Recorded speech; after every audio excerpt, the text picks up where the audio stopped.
Welcome to the next stage in your brioche journey. It's very possible up to this point that you've already mastered basic brioche.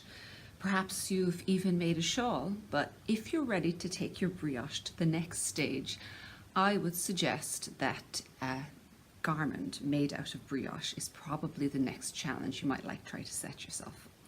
Now, if you start with an adult garment, and if it's a new construction to you, or you're trying to practice brioche in a garment rather than just in a flat piece of knitting, I would suggest trying it out on a child's garment first of all.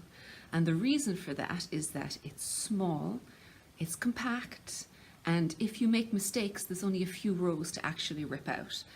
Now, it also means that the whole construction is going to be exactly the same, so every single stage that you work through with the baby cardigan is going to be identical to what you're actually going to do for the adult one. So you're in a really good position to get started on the adult garment. Now, the cardigan I've got here, see this? This little bitty one is called the Novio Child's Cardigan.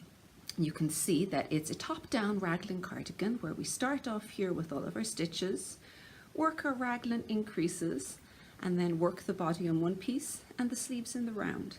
So this is the cardigan that we're going to go and work from in this class. So what you need to do is go to the starting section, the first one where you've got the pattern PDF, and just work your way through each of the videos in a step-by-step manner, because every single one of the new techniques has got another video, so you should have no problems working your way through the cardigan. And when you're finished, there'll be a little surprise in the end in case you want to go on and do an adult version of the garment. So have fun with your knitting, and if you have any questions, post a comment and I check in regularly and will answer the questions as soon as I can. Thank you.